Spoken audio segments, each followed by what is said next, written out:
하나님께서 저희들에게 주시는 말씀은 신약성경 마가복음 2장 1절에서 12절까지의 말씀입니다. 마가복음 2장은 신약성경 55면에 있습니다.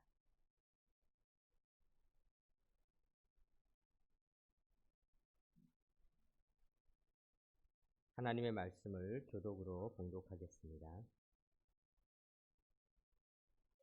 수일 후에 예수께서 다시 가버나움에 들어가시니 집에 계시다는 소문이 들린지라.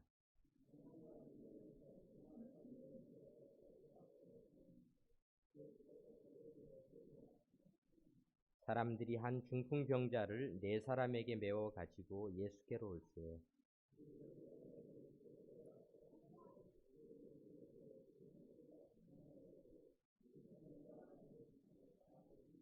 예수께서 그들의 믿음을 보시고 중풍병자에게 이르시되 작은 자야 내 죄 사함을 받았느니라 하시니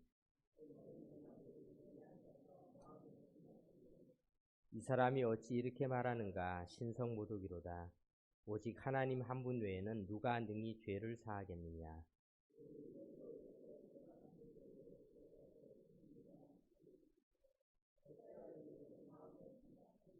중풍병자에게 내 죄 사함을 받았느니라 하는 말과 일어나 내 상을 가지고 걸어가라 하는 말 중에서 어느 것이 쉽겠느냐.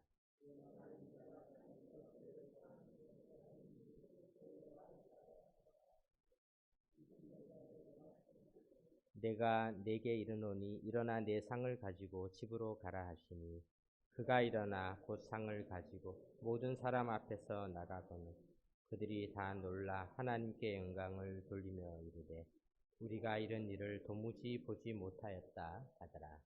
아멘. 이제 우리가 올해 표가 주여 치유하게 하소서 이런 주제를 가지고 계속 살펴보고 있는데요. 계속해서 치유받은 사람들에 대해서 우리가 함께 살펴보고 있습니다. 오늘 치유가 일어났던 그 장소에 대해서 본문 1절에 보니까 수일 후에 예수께서 다시 가버나움에 들어가시니 이렇게 기록하고 있습니다. 가버나움이라고 하는 도시는 예수님께서 제자들을 부르신 후에 첫 사역을 하셨던 그런 장소이고 예수님 사역에 아주 선교 기지와 같은 중심지와 같은 역할을 했던 곳입니다. 갈릴리에 위치한 작은 고기잡이 하는 사람들, 어부들의 마을이었던 이 가버나움에서 주님께서는 많은 사역을 하셨습니다. 마가복음 1장에 보면은 1장 21절 한번 혹시 찾아보시면요. 앞서게 보시면은 이렇게 기록되어 있어요. 그들이 가버나움에 들어가니라. 예수께서 곧 안식일에 해당에 들어가 가르치심에 이렇게 기록하고 있습니다. 예수님은 가버나움 해당에서 사람들에게 가르치셨고요. 또 1장 23절에 보니까 그 가르치신 후에 더러운 귀신 들린 사람이 해당에 있었습니다. 그때 예수님께서 25절에 보니까 꾸짖어 이르시되 잠잠하고 그 사람에게서 나오라 하시니 더러운 귀신이 그 사람에게 경련을 일으키고 큰 소리를 지르며 나오는지라 이렇게 기록하고 있습니다. 이와 같이 악한 세력들은 나갈 때 발버둥을 치고 발악을 하면서 나가지만 결국은 다 떠나가게 되는 것이죠. 또 1장 29절에 보면은 예수님께서는 가버나움 해당 근처에 있는 베드로 즉 시몬의 집에 시몬과 안드레의 집에 들어가서 시몬의 장모가 열병이 걸리셨는데 그를 고쳐 일으켜 주셨다. 기사가 기록되어 있고요. 또 1장 34절에 보니까 그 외에도 많은 사람들이 각종 병이 든 사람들을 많이 고치셨고 귀신 들린 사람들도 고치셨다. 이렇게 기록하고 있습니다. 이 가버나움 작은 도시지만은 예수님이 계심으로 말미암아서 많은 치유가 일어났습니다. 사랑하는 성도 여러분, 좋은 도시, 큰 도시 어떤 곳일까? 좋은 집은 어떤 곳일까? 예수님이 계시면은 바뀌어지는 역사가 일어나는 것입니다. 예수님이 계시는 곳이 좋은 곳이요. 예수님이 역사하시는 곳이 축복의 장소가 되는 것입니다. 우리 교회가 우리 주님께서 우리에게 많은 은혜와 기적을 주시는 그런 놀라운 은혜의 장소가 되기를 바랍니다. 우리 주님께서는요, 가버나움에서 많은 사역을 하신 다음에 이제 오늘 본문 1절에 보니까 수일 후에 예수께서 다시 가버나움에 들어가시니 이렇게 기록하고 있습니다. 며칠 있다가 또 가버나움에 가셨다. 수일 후에라는 단어를 우리 한번 잠깐 생각해 보도록 하겠습니다. 이렇게 고쳐달라는 사람들이 많은데 주님께서는 그 수일 후에 잠시 동안에 공백기를 가지셨습니다. 비어있는 시간이 있었어요.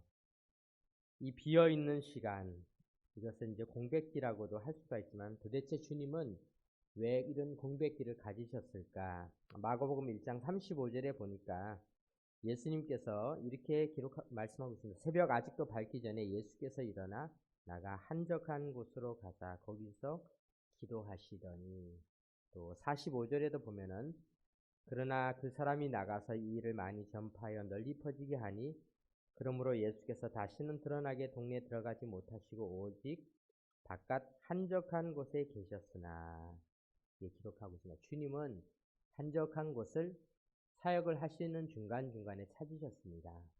주님께서는 왜 이 한적한 곳에서 무엇을 하셨을까? 기도를 하신 것이죠. 우리 주님은 늘 일을 하시지만은 동시에 또 중요한 것이 있다. 그것은 우리 하나님과 만나고 우리 하나님과 교제하는 시간이다라는 것을 아셨기 때문에 주님은 수일 후에라는 그런 공백 기간을 가지셨던 것을 보게 됩니다. 옛날에 택시라는 그런 영화가 있었습니다. 참 많이 재방송하고 또 하고 그러는데 아마 나홀로 집에만큼 많이 재방송을 했던 그런 영화인데, 그 영화에 보면은 한국인이 아주 잠깐 등장하고 있습니다.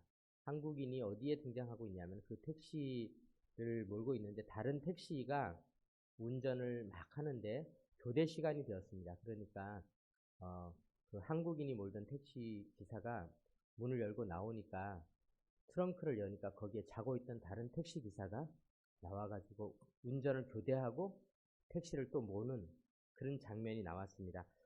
제가 그것을 보면서 생각했습니다. 외국인들의 눈에 한국 사람들은 저렇게 일을 열심히 하는 사람이구나. 잠시라도 쉬지 않고 일을 하려고 트렁크에 보조기사를 태우고 교대할 기사를 태우고 다니면서 또 운전하고, 이런 모습으로 한국 사람들은 외국인들의 눈에는 일을 참 열심히 하는 그런 민족으로 여겨져 있었습니다. 실제로 우리나라가 중동에 큰 건물들을 지을 때 그곳 사람들이 모두가 다 한국인들의 부지런함에 충격을 받았던 많은 일화들이 있는 것입니다. 그런데 최근 들어서 한국인들도 워라벨이라는 그런 말을 많이 사용하고 있습니다. 일과 삶의 균형이다, 그런 뜻을 가지고 있죠. 그래서 우리나라 사람들도 이제는 일만 열심히 하는 것이 아니라 저녁에도 좀 쉬어야 되고 가족들과 시간을 보내야 되고 내가 하고 싶은 일도 하는 것이 훨씬 더 좋은 일이다, 이렇게 생각하는 세대들이 이제는 지금 직장을 다니는 세대 중에서는 상당히 이제는 일을 많이 하는 것보다는 내 시간을 가지는 것이 훨씬 더 소중하다고 생각하는 사람들이 점점 늘어나고 있는 것입니다. 그런데 이것은 우리 신앙생활에도 마찬가지입니다. 우리 주님께서도 그러셨습니다. 사역을 열심히 하지만은 반드시 기도 시간을 가지셨습니다. 교회도 마찬가지죠. 우리가 이 명절을 보내는 이유는 무엇입니까? 이 명절은 우리나라 사람들이 열심히 일을 하지만은 또 이렇게 함께 모여서 음식을 나누고 서로 즐거운 시간을 보내고 윷놀이도 하고 널뛰기도 하고 팽이 돌리기도 하고 가족들과 같이 여러 가지 시간을 보내는 일도 너무나 중요하다라는 것을 보여주고 있는 것입니다. 마르바던이라는 여성 신학자가 있는데요. 그분이 아주 유명한 말씀을 하셨는데, 내가 안식일을 지키는 줄 알았다. 그런데 알고 보니 안식일이 나를 지켜주었다. 내가 안식일을 지킨다라고 생각을 했는데 알고 보니까 안식일이 나를 지켜주었다. 이것은 어떤 의미겠습니까? 내가 주일을 보내는데 주일을 잘 지켰는데 사실은 내가 주일을 지킨 것이 나를 이렇게 풍요롭게 만들고 나에게 이런 복을 주었다. 우리 주님도 마찬가지셨습니다. 주님은 수일 후에 잠시 그 시간을 꼭 가지시면서 우리에게 모범을 보여주셨습니다. 사랑하는 성도 여러분, 우리가 주일을 소중히 여기시기 바랍니다. 열심히 일을 하지만은 반드시 또 내가 쉬어서 반드시 우리 하나님 앞에 나오는 시간들이 훨씬 더 소중하다. 우리가 사람을 많이 만나는 사람일수록 하나님을 많이 만나시기 바랍니다. 공부를 많이 하는 사람일수록 하나님의 말씀을 또한 함께 공부하시기 바랍니다. 해야 될 가정의 살림이 많이 있는 사람일수록 집안에 가면 할 일들이 참 많잖아요. 주부들이 얼마나 많습니까? 방학 때가 되면요. 애들이 벗어놓은 옷이 엄청나지 않습니까? 빨고 말려도 끝이 없죠. 아이들이 먹고 싱크대에 쌓이는 그릇들이 많이 있지 않습니까? 특히 명절 기간에 많지 않습니까? 또 이것도 다 처리해야 되고 청소해야 될 것이 얼마나 많습니까? 욕조까지 다 닦아내려면 시간이 많이 걸리지 않습니까? 정말 우리가 해야 될 일들은 누구든지 많이 있는 시대를 살아가고 있습니다. 우리가 이럴 때일수록 하나님의 일을 더 열심히 하시기 바랍니다. 하나님의 일을 하는 시간은 그것은 우리에게 힘든 시간일 수도 있지만은 우리의 삶을 더 풍요롭게 하고 안식일을 지키는 내가 지켰더니 안식일이 나를 지켜주었다. 사람을 만나는 것이 소중하고 사람을 더 많이 만나야 하는 사람일수록 하나님을 더 많이 만나시고 해야 될 일들 살림을 많이 해야 되는 사람일수록 교회 살림에 더 열심히 참여를 하시고 우리가 이렇게 살아가는 것을 우리 주님께서 얼마나 중요한지를 오늘 본문이 우리에게 보여주고 있습니다. 이제 오늘 치유받은 사람에게 시선을 한번 돌려보겠습니다. 3절 보겠습니다. 사람들이 한 중풍병자를 네 사람에게 메워 가지고 올세, 네 사람에게 메워 가지고 예수께로 올세 이렇게 기록하고 있습니다. 몸이 마비된 병이죠. 중풍병이라고는 말은 요즘은 잘 쓰지 않지만은 이 중풍병은 몸이 마비가 되는 그런 병으로서 사람의 인생을 삶의 질을 굉장히 떨어뜨리게 됩니다.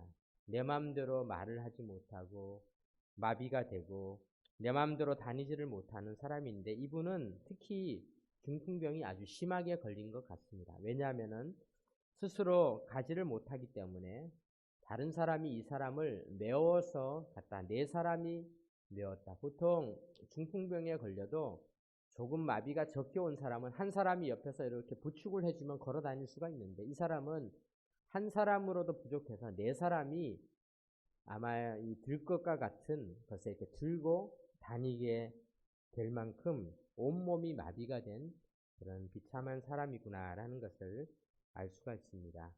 그런데 오늘 우리가 이 네 사람에 대해서 우리 한번 생각해 보고자 합니다. 네 명의 사람, 이 중풍병 걸린 사람을 메고 간 네 명의 사람. 우리가 이 사람이은 어떻게 보면은 우리 교회를 보여주고 있는 것입니다. 교회는 그런 곳입니다. 혼자서는 어떤 일을 하기가 참 어렵습니다. 혼자서 중풍병 걸린 사람을 데리고 다니는 건 너무나 힘든 일이지만은 4명이면은 거뜬히 할 수가 있습니다. 저도 뭐 몸이 이렇게 남들만큼 힘이 아주 세거나 뭐 이렇게 팔힘이 강하거나 그러지는 않습니다. 그런데 생각해 보니까 저도 옛날에 이렇게 담가라는 게 있었어요. 이렇게 들 것과 같이 생긴 것인데 거기다 모래를 퍼서 이제 수제 지원을 이렇게 나가면요 고참이 가끔 장난 삼아서 갈 때는 모래를 다 이렇게 퍼서 갖다가 쌓고 나면은 돌아가는 길에 고참이 거기 탑니다. 그럼 우리가 이렇게 태워서 이렇게 가는데 타도 사람 한 명 태우고 가도 별로 힘들지가 않았어요. 4명이 이렇게 태우고 가면은 그다지 뭐 이렇게 크게 힘든 일은 아니고 좀 귀찮은 일이긴 하지만은 넉넉히 충분히 할 수 있는 일이었어요. 그러니까 이 4사람이 한 일은 어떻게 보면은 너무나 힘들고 어려운 헌신을 요구한 것이 아니라 적당히 할 수 있는 그런 일을 했다는 것입니다. 저는 이것이 하나님께서 우리 교회에게 요구하는 일이 아닐까 생각합니다. 우리가 주의 일을 한다라는 것은 사실 하루하루 우리 살아가야 할 일들이 많잖아요. 우리 직장 생활 해야 되고 우리도 이렇게 해야 될 일들이 학생들도 요즘 학생들 해야 될 공부들도 많이 있고 미래를 준비해야 되고 어르신들도 요즘 얼마나 바쁘신지 모릅니다. 바쁘게 지내는 그런 사회 속에서 우리가 하나님의 일을 엄청나게 많이 할 수는 없습니다. 그런데 우리가 힘을 모으니까, 네 사람이 힘을 모으니까 한 사람을 잘 돌봐줄 수 있는 것처럼 교회도 마찬가지죠. 우리 교회는 인도네시아에 있는 우여저 선교사님을 통하여서 사역을 할 수 있었죠. 또 시에라리온의 이평순 선교사님을 통하여서 서부 아프리카 지역에 CEM 학교를 비롯한 많은 사역들이 이루어지고 있습니다. 또 필리핀 이주민 사역을 하시는 최은혜 선교사님과 열방교회를 통해서 우리나라에 와 있는 필리핀 이주민들이 또 이렇게 많이 복음을 듣고 그들의 인생이 변화되어지고 또 신학교가 운영되어지고 있습니다. 또 생명의 전화 상담 사역을 하시는 김영숙 선교사님을 통해서 한국에 와 있는 외국인들이 한글을 배우기도 하고 또 삶의 위기를 겪고 있는 자들이 이 상담 사역을 통해서 인생의 변화를 경험하기도 하고 있습니다. 뿐만 아니라 따뜻한 밥상 사역을 하시는 최운영 목사님, 심성훈 목사님을 통해서 청년들에게 따뜻한 밥을 나누고 따뜻한 말씀을 나눌 수 있는 사역, 베트남 호치민의 조율기 목사님, 또 부산 우리들 교회의 박인성 목사님, 구리 소망인 교회 김용성 목사님 등의 여러 사역들에 우리 교회가 이렇게 많은 사역의 가지를 뻗쳐서 일을 할 수가 있는데 그것을 할 수 있는 이유가 무엇일까요? 그 이유는 같이 하기 때문에 가능한 것이죠. 그리고 함께 하기 때문에. 네 사람이 힘을 모았기 때문에 가능한 것. 이것이 바로 교회가 해야 될 일이라는 것입니다. 사랑하는 성도 여러분, 이 네 사람도 우리와 똑같이 하루하루 바쁘게 살아가야 되고 내 직장 일도 피곤하고 또 이들이 특별히 하나님의 말씀을 아주 열심히 연구하거나 잘 알아서 이들이 서기관들과 같이 똑똑하고 지혜로운 사람들이 아니라 그냥 평범한 사람들이었지만은 이들은 한 영혼을 우리 주님께로 인도하는 그런 귀한 역사를 함으로 성경에 기록되어져 있습니다. 이들과 마찬가지로 오늘 우리들 역시 그들과 똑같은 존재들이죠. 우리도 대단한 존재는 아니지만은 우리가 이 교회에 참여함을 통하여서 교회를 통하여서 영혼을 살리는 역사가 지금도 일어나고 있다는 사실을 기억하시기 바랍니다. 얼마 전에 홍세기 선교사님이라는 분의 간증을 들었습니다. 이 홍세기 선교사님은 아들이 아주 유명한 분인데 홍이삭이라고 싱어게인에서 싱어게인 세 번째 에서 싱어게인 3이라고 하나요? 거기에서 우승을 한 그런 가수의 아버지이신데 우간다에 있는 쿠미 대학에서 총장 사역을 하시며 복음을 전하고 계시는 분이십니다. 그분이 이제 간증하는 내용을 이렇게 들었는데요. 그분이 여러 가지 간증 내용 중에서 인상 깊었던 간증은 그분이 이제 총장으로 사역을 하면서 어떤 일이 제일 힘들었는가 그런 질문을 받았는데 그분이 이제 그 대학교를 맡고 나서 얼마 지나지 않아서 여학생 기숙사에서 여학생 한 명이 죽었다는 소식을 듣고 이제 그곳에 찾아갔답니다. 그래서 그 여학생이 왜 죽었는지 병명을 알아보니까 이 얼마나 총장님이 충격적이겠어요. 학교 기숙사에서 학생이 죽었으니까. 그 학생을 이렇게 사망 원인을 알아보니까 병명은 여러 가지가 나오는데 그 병의 원인이 되는 것이 뭐냐면은 밥을 제대로 먹지 못해서 너무 많이 굶었다는 거예요. 굶었다, 먹었다, 굶었다, 먹었다 하다 보니까 결국은 영양실조로 인한 합병증으로 죽게 되었다는 그런 이야기를 듣고 이분이 너무 마음이 아팠다는 것입니다. 그런데 사실 학교를 운영하는 것도 당시에는 너무 벅찬 상태였기 때문에 학생들의 먹을 것까지 해결해 준다는 것은 너무 어려운 일이었어요. 그래서 정말 내가 해줄 수 있는 일이 너무나 없구나. 그러면서 기도만 할 따름이었다는 것입니다. 우리나라 학생들은 급식 제도가 있잖아요. 그래서 학생들이 배가 고파서 공부를 못하는 일은 없는데 그것은 학생들이 밥을 먹을 수 있는 그런 구조도 없고 돈도 없고 그것이 없으니까 자기 집을 떠나서 그곳에서 공부하는 학생들은 스스로 먹을 것을 해결해야 되는데 먹을 것을 해결하지 못하니까 아이들이 그냥 굶어서 죽어가게 되는 것이죠. 그러다가 이제 어느 이런 기도 제목을 가지고 이야기를 하는 중에 부산에서 피자집을 하시는 어느 분의 도움을 받았는데요. 뭐 이재모 피자라고 하는 그런 맛집이라고 하는데요. 그 장로님이 이 이야기를 듣고 내가 그렇다면은 학생들이 급식을 할 수 있는 돈의 일부를 헌금을 하고 싶다. 그러면서 이제 급식 헌금을 하시기 시작했다는 것입니다. 그러면서 그분이 이야기를 했답니다. 지금 우리 피자집이 사실은 잘 나가는 집인데 우리가 더 잘 나가서 지점을 하나씩 내면은 지금 한 것만큼 또 후원을 하겠습니다. 그렇게 이야기를 했다는 것입니다. 그래서 그 피자집이 정말 잘 됐다는 거예요. 아주 맛집으로 유명해져서 뭐 인스타그램에도 많이 올라오고 사람들이 가기만 하면은 그것을 방문하는 것을 이제 아주 유명한 명소가 되어서 진짜로 또 지점이 하나씩 생기게 되어서 그분이 돈을 보내주면서 그 우간다에 있는 학교에 학생들이 급식을 할 수 있는데 아이들에게 밥을 공짜로 주는 것이 아니라 성경을 얼만큼 읽고 암송을 하고 하면은 이제 밥을 주는, 이렇게 해서 복음을 전하면서 그들에게 밥을 줄 수 있는 일들이 일어나게 되었다. 그런 고백 간증을 제가 들었습니다. 제가 생각해 보았습니다. 우리가 우간다에 있는 아이들을 만나려면 너무나 많은 비용이 들죠. 우간다에 있는 학생들을 도와주려면 너무나 힘들지만은 하나님께서는 우간다에 있는 아이들을 돕는 많은 도구로 어떻게 사용하셨는가. 아마 그 피자집에서 화덕에 피자를 잘 굽는 사람이 피자를 잘 굽게 되면은 그곳에 피자를 먹으러 오는 사람들이 이 피자가 너무 맛있고 좋구나, 이곳에 또 와야 되겠지. 그리고 또 단골이 되는 분이 있을 수 있어요. 또 이렇게 함을 통해서 피자를 배달하는 배달부들도 피자를 정말 제 시간에 잘 배달을 해주게 되고, 이런 일들이 사실은 어떻게 보면 그냥 평범한 일상의 일에 불과한 것입니다.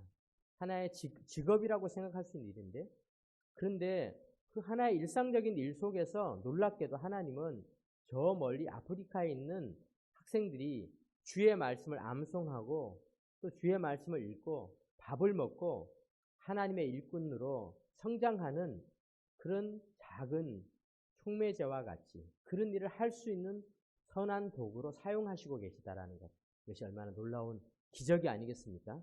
신비한 일이 아니겠습니까? 사랑하는 성도 여러분, 교회가 바로 그런 것입니다. 우리는 알지 못합니다. 우리는 그저 교회에 나와서 예배드리고 또 하나님께 예물도 드리고 교회 봉사하고 섬기지만은 우리가 알지 못하는 사이에 하나님께서 우리 교회를 통해서 인도네시아 말랑, 저 시에라리온을 비롯해서 많은 지역에 주의 복음이 일어나고 주의 말씀이 전해져서 영혼들이 구원해지는 역사가 나타나는 것과 똑같이 지금도 영혼들이 살아나는 일들이 일어나고 있다는 것, 이것이 바로 교회가 가지고 있는 신비라고 할 수가 있습니다.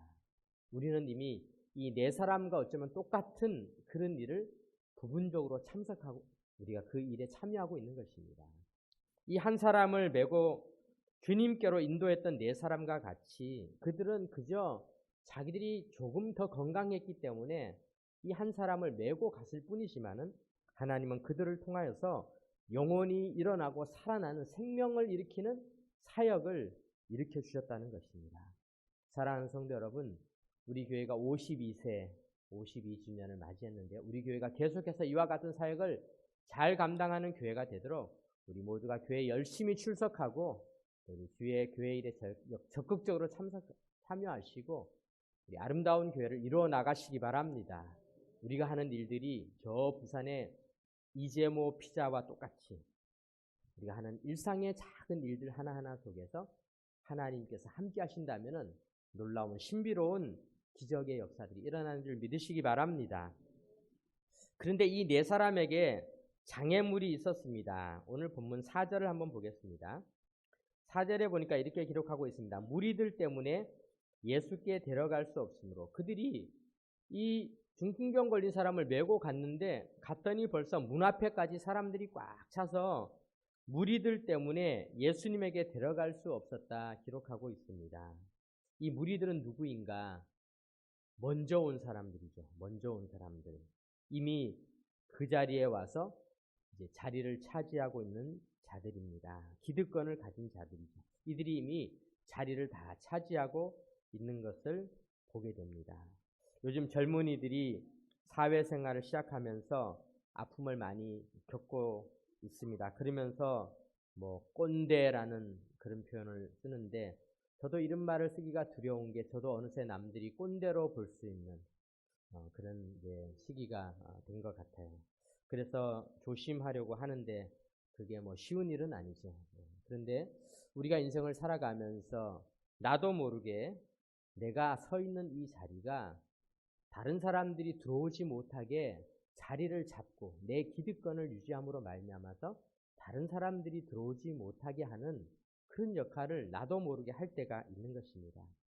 마태복음 18장에 보면은 예수님께서 한 어린아이에 대해서 이렇게 말씀하셨습니다. 마태복음 18장 1절에서 5절에 보니까 그때 제자들이 예수께 나와 이르되 천국에서는 누가 크니이까?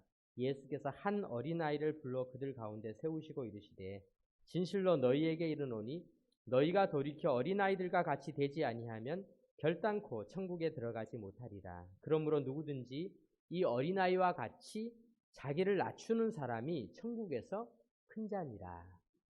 또 누구든지 내 이름으로 이런 어린아이 하나를 영접하면 곧 나를 영접함이니.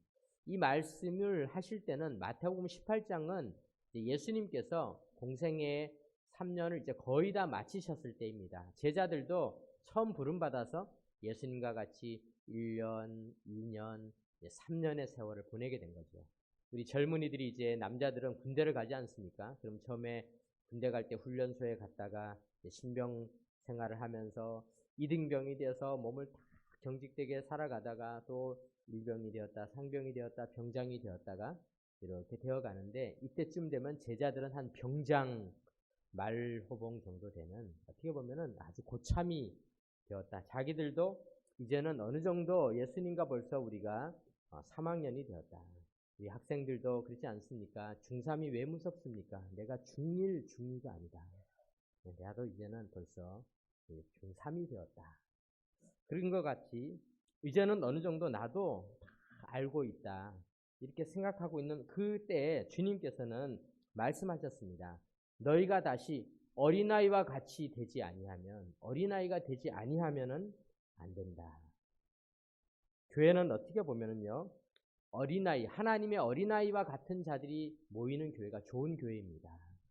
그런데 우리도 모르게 우리는 이제는 다 배웠다. 그래서 제자들도 예수님 앞에서 이 세베대 아들들이 이제는 누가 더 높으냐 이런 것을 따지게 됩니다. 나를 왼편 오른편에 세워주시옵소서.